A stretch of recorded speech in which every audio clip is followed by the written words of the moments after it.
बड़े ध्यान से अपनी चचेरी बहन आशा को देख रही थी। आशा एक पार्टी में जाने के लिए तैयार हो रही थी। उसकी चाची भी सज धज कर आ गई। अरे पूनम, तू आशा का मुंह क्यों देख रही है? जा अपना काम धाम कर। चाची, सब काम हो गया है। चल एक बार फिर से झाड़ू लगा दे।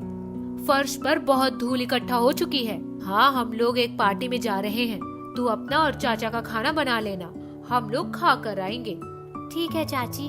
चाची, मैं अपने नाखून में नेल पॉलिश लगा लूं? चुप, बड़ी आई नेल पॉलिश लगाने वाली। ब्रांडेड नेल पॉलिश है, तेरे गंदे नाखूनों के लिए नहीं बनी है। चल आशा, देरी हो रही है। देख पूनम, हमारे जाने के बाद किसी भी श्रृंगार के सामान को हाथ मत लगाना, वरना इस बार और ज्यादा पिटाई हो जाएगी। समझ गई ना?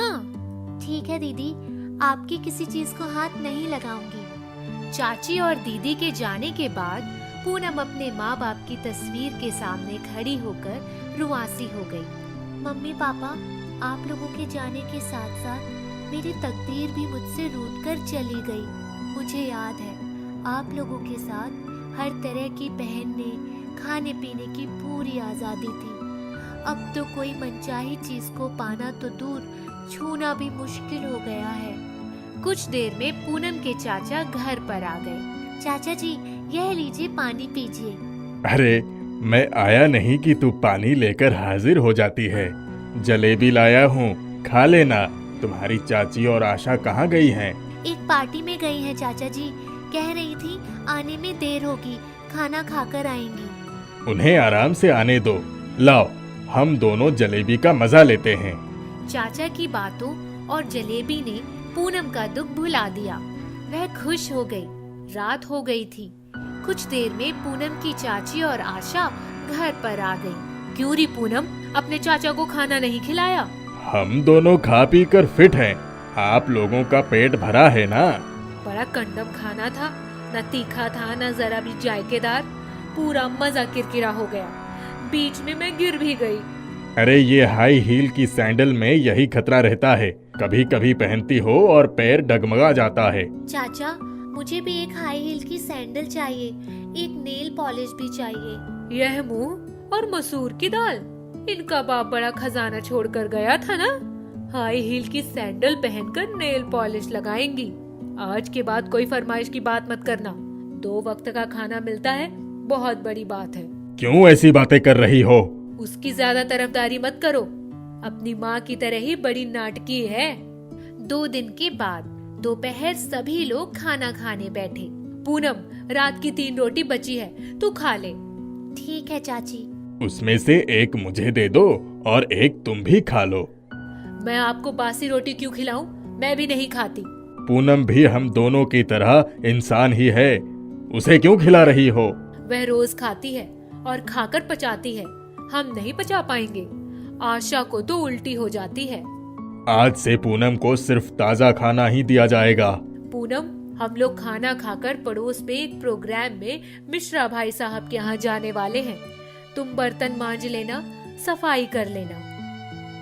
कुछ देर के बाद में चाचा चाची और आशा पड़ोस में चले गए। पूनम बहुत दुखी मन से बैठी थी। इसी बीच दरवाजे पर खट खट की आवाज सुनाई पड़ी। पूनम दौड़कर पहुंची और दरवाजा खोल लिया। सामने अपनी प्यारी मौसी निर्मला को देखकर उसका चेहरा खिल उठा। वह अपने आंसुओं को छिपाने का प्रयास कर रही थी। नमस्ते मौसी, आइए। जीती रहो बेटी, तुम्हारी आंखें लाल हो रही हैं। रो रही थी ना? कुछ खास नहीं, मम्मी पापा की याद आ गई। बिटिया, तू चिंता मत कर, मैं अभी जिंदा हूँ। देख तेरे लिए क्या क्या लाई हूँ। पाउडर, लिपस्टिक, नेल पॉलिश, बालों की क्लिप्स, खाने के लिए चॉकलेट और मिठाई भी। ओह माय गॉड, मासी आप तो पूरी दुकान ही उठा लाई हैं। सारी चीजें बहुत प्यारी हैं। Thank you so much. मासी बैठिए, मैं आपके लिए चाय बनाती हूँ। आप आई, मुझे बहुत अच्छा लगा। मेरी प्यारी बिटिया, मैं तो इससे पहले भी कई बार तेरे चाचा से कह चुकी हूँ कि मेरी बिटिया को मेरे साथ रहने दो। वे माने ही नहीं।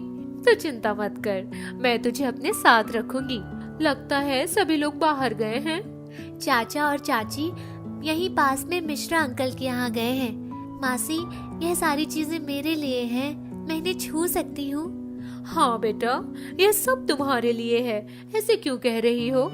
खुशी के मारे यह बात मुंह से निकल गई।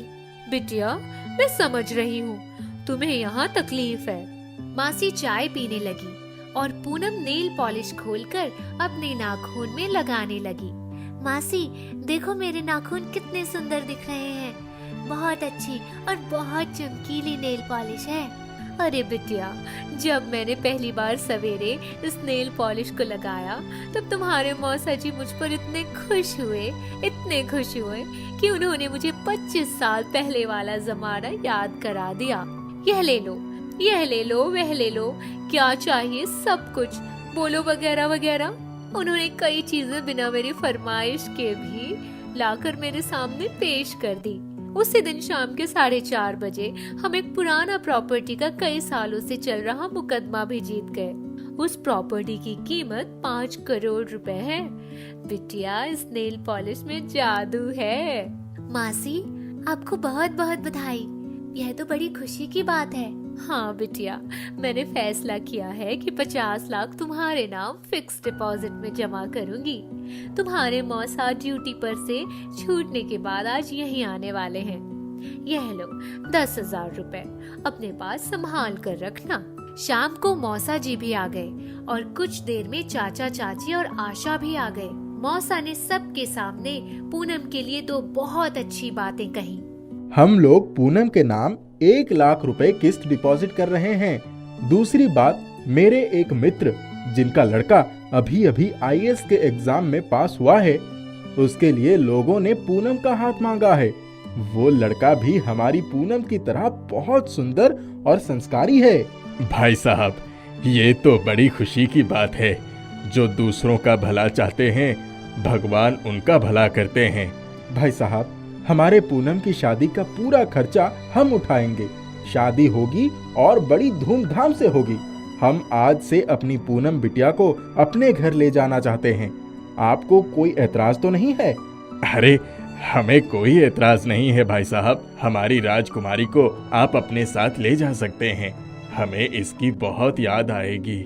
मौसी यह बात सुनकर जल भुन गई। पूनम सज धज कर अपने मौसा मौसी के साथ कार में बैठकर उनके घर चली गई।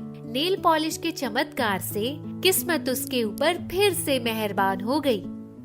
राशि और उसके पति रमेश साथ कारखाने में काम करके अपना जीवन यापन कर रहे थे। दोनों साथ बहुत खुश थे। उनकी जीवन अच्छे से चल रही थी। जो भी कमाई होती उससे ठीक ठाक जिंदगी चल रही थी। आज जल्दी कारखाना जाना है, आज वहाँ बहुत काम है। अरे हाँ, मैं तो तैयार हो गया हूँ, तुम जल्दी चलो। हाँ हाँ, अभी आई। राशि और रमेश साथ में कारखाना जाते हैं। दोनों अपने अपने काम में लग जाते हैं, लेकिन लेट से पहुँचने से दोनों जल्दी जल्दी काम करने लगते हैं। जल्दबाजी में रमेश का हाथ एक बड़े मशीन में आ जाता है और रमेश का हाथ बेकार हो जाते हैं। अब घर कैसे चलेगा? आपको छोड़कर मैं काम करने नहीं जा सकती, और अगर काम नहीं करूंगी तो पैसे नहीं आएंगे। हे भगवान, कुछ मदद करो। आज अगर मेरे हाथ सलामत होते तो तुम्हें इतनी तकलीफों का सामना नहीं करना पड़ता। मेरे साथ ही ऐसा क्यों हुआ? आप चिंता मत कीजिए, कुछ ना कुछ उपाय जरूर निकलेगा। राशि रमेश को तसल्ली देने के लिए ये बात बोल तो दी, लेकिन उससे भी समझ नहीं आ रहा था कि घर का खर्चा कैसे चलेगा। तभी राशि के घर पड़ोसी पायल वहाँ आ जाती है। हाय दया, राशि, तेरे पर तो दुखों का पहाड़ टूट पड़ा। तू अब अकेले कैसे कर पाएगी इतना कुछ? सुन, मेरे पति सोनार की दुकान में काम करता है। अगर तुझे अपने जेवर बेचने होंगे तो मुझे बता देना। अगर ये दिन मेरे जीवन में आया है तो कोई ना कोई रास्ता भी जरूर निकल जाएगा। आपने इतनी चिंता की, उसका शुक्रिया। आजकल तो अच्छाई का जमाना ही नहीं है। पति का हाथ चला गया, तेरी अकड़ अभी भी बाकी ही है। और दुखी मन से गांव की एक नदी के किनारे जाकर बैठ जाती है। तभी वहाँ उसे एक बाबा मिलते हैं। क्या बात है बेटी, तुम बहुत चिंता में लग रही हो। राशि अपने साथ घटी हुई सारी घटना बाबा को बताती है। देखो बेटी, मैं तुम्हारा दुख खत्म तो नहीं कर सकता, लेकिन तुम्हारे दुख को कमाने के लिए मेरे पास कुछ है। आपका बहुत बड़ा एहसान होगा मुझ पर बाबा जी। बाबा अपने झोले से कुछ मेहंदी के पत्ते निकाल कर देते हैं। ये तो मेहंदी के पत्ते हैं। हाँ, ये कोई आम मेहंदी के पत्ते नहीं है, ये जादुई मेहंदी के पत्ते हैं। इन्हें पिसकर यदि किसी के हाथ पर लगाओगे तो खुद ब खुद ही डिजाइन वाली मेहंदी बन जाएगी, और यह जादुई है, इसीलिए ये कभी खत्म नहीं होगी। तुम इसे कैसे इस्तेमाल करती हो, ये तुम पर निर्भर करता है। धन्यवाद बाबा, मैं इस मेहंदी के पत्ते का अच्छे से इस्तेमाल करूंगी। बाबा वहाँ से चले जाते हैं। राशि वो मेहंदी के पत्ते को लेकर घर आ जाती है और घर के आगे एक बोर्ड लगा देती है। यहाँ मेहंदी लगाया जाता है। कुछ समय में उसके पास कस्टमर भी आने लगे। देखते ही देखते राशि का दुकान में भीड़ लग गई। कुछ ही दिनों में आसपास के गांव वाले राशि से ही मेहंदी लगवाने आने लगे। ये भिखारी राशि के पास कितना पैसा कैसे आ गया? जरूर इसमें इसकी कोई चल होगी। आज रात जाकर पता करती हूँ। पायल राशि के घर में छुपकर देखने लगती है। वो देखती है कि राशि वो मेहंदी के पत्ते को बार बार पीसकर इस्तेमाल कर रही है और वो खत्म ही नहीं हो रहे थे। उसके मन में लालच हो जाता है। वो मौका पाते ही वहाँ से वो मेहंदी के पत्ते लेकर भाग जाती है। अरे वाह, मैं भी राशि की तरह ही अमीर बन जाऊंगी। पायल भी राशि की तरह ही दुकान खोल लेती है और कुछ गांव की औरतें उसके पास मेहंदी लगाने के लिए आ भी जाते हैं। वो सब मेहंदी लगाने लगती है। धीरे धीरे करके सभी औरतों के हाथों में अचानक से जलन होने लगती है और सभी औरतें जोरों से चिल्लाने लगती है। ये कैसे हो रहा है? राशि भी यही पत्ते तो इस्तेमाल कर रही थी। तभी औरतें साथ मिलकर पायल के दुकान को तोड़ने लगती है। इसके डर से पायल वहाँ से भागकर राशि के पास जाती है। राशि, अरे ओ राशि, कहाँ हो तुम? क्या हुआ पायल, इसे हाँफ क्यों रही हो? ये मेहंदी तुम्हारे घर से चुरा कर ले गई थी और सोचा था मैं भी तुम्हारी तरह अमीर बन जाऊंगी। लेकिन मैंने जिनके हाथ में ये मेहंदी लगाया उनके हाथ जल गए। वो इसीलिए कि तुमने ये मेहंदी चुरा ली थी। मुझे माफ कर दो, अभी के लिए मुझे उन सभी से बचा लो। राशि पायल को माफ कर देती है। उन जादुई पत्तों से लेप बनाकर गांव की औरतों को लगा देती है, जिससे उनके हाथों पर होने वाली जलन खत्म हो जाती है। उसके बाद से राशि अपना काम दोबारा से शुरू कर देती है और खूब तरक्की करती है। राजू 5वीं क्लास का लड़का था। उसके स्कूल की गर्मियों की छुट्टियां शुरू हो गई थी। वो बहुत खुश था क्योंकि अब उसे कोई पढ़ने के लिए नहीं कहेगा बार बार। उसका मन पढ़ाई में नहीं लगता था और उसे कहानियाँ पढ़ना बहुत पसंद था। उसके चाचा जी उससे मिलने आए थे। चाचा जी, आप मेरे लिए क्या लाए हो? दिखाओ ना प्लीज। राजू, मैं तुम्हारे लिए कहानियों की किताब लाया हूँ। सच? जल्दी से दो ना, वो किताब मुझे पढ़नी है। इतने में राजू की माँ आ जाती है। अरे राजू, चाचा जी को थोड़ा आराम तो करने दो। आते ही उनको परेशान करने लगे। नहीं नहीं, मुझे तो कहानियों की किताब अभी चाहिए। मेरा बहुत मन है उसे पढ़ने का। हाँ हाँ, ये लो, पढ़ लो। और हंसने लगते हैं। राजू की माँ रसोई में चली जाती है नाश्ता लेने के लिए और राजू कहानियाँ पढ़ने लगता है। उस किताब में पहली कहानी वैम्पायर की होती है। उसने वैम्पायर के बारे में पहले कभी नहीं सुना था। वो अपने चाचा जी से पूछता है, चाचा जी, ये वैम्पायर क्या होते हैं? राजू बेटा, जो मरने के बाद किसी खास दिन जिंदा होकर कब्र से बाहर आ जाते हैं उनको वैम्पायर बोलते हैं और ये जिंदा इंसानों का खून पीते हैं। क्या सच में चाचा जी ऐसा होता है? और राजू डर जाता है, लेकिन उसे डरावनी कहानियाँ पढ़ने में बहुत मजा आता है। अरे नहीं बेटा, ये तो कहानियाँ हैं। राजू वैम्पायर की कहानी पढ़ता है। पूरी कहानी पढ़ने के बाद रात को जब सब लोग सो जाते हैं तो सपने में उसे एक वैम्पायर दिखाई देता है। उसकी नींद खुल जाती है, फिर उसे नींद नहीं आती और वो पूरी रात वैम्पायर के बारे में ही सोचता रहता है। अगले दिन जब वो अपने दोस्तों से मिलता है तो उन्हें सब बताता है और सब वैम्पायर को खोजने के लिए कब्रिस्तान पहुंच जाते हैं। चलो हम इस कब्र को खोदते हैं।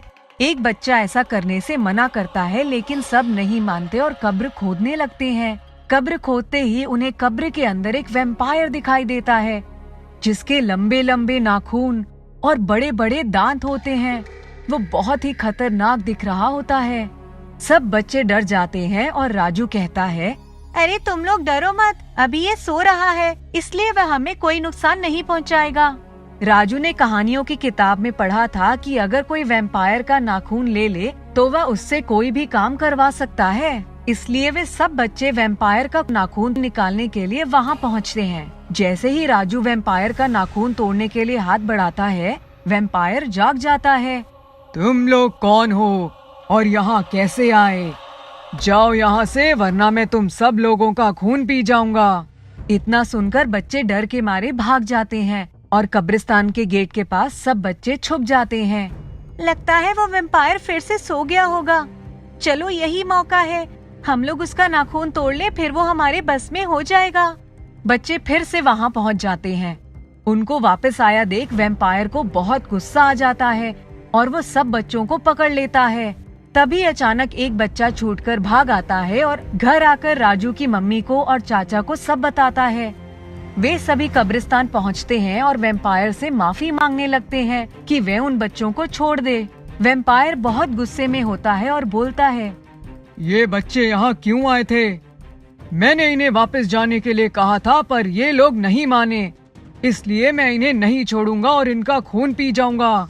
नहीं, हम लोगों को माफ कर दो, हम लोगों से गलती हो गई। अब हम लोग यहाँ कभी नहीं आएंगे और आपको कभी परेशान नहीं करेंगे। नहीं, तुम लोग ऐसे नहीं मानोगे, तुम लोग बहुत शैतान बच्चे हो। बहुत माफी मांगने के बाद वैम्पायर को दया आ जाती है और वे उन बच्चों को छोड़ देता है और भविष्य में ऐसा ना करने के लिए कहकर कब्र के अंदर चला जाता है। राजू की माँ और चाचा जी राजू और सब बच्चों को डांटते हैं कि वे बिना बताए यहाँ क्यों आए। बच्चे तो पहले से ही डरे हुए थे, उन्हें वैम्पायर ने एक अच्छा सबक सिखाया था। वे वादा करते हैं कि भविष्य में कभी ऐसी हरकत नहीं करेंगे।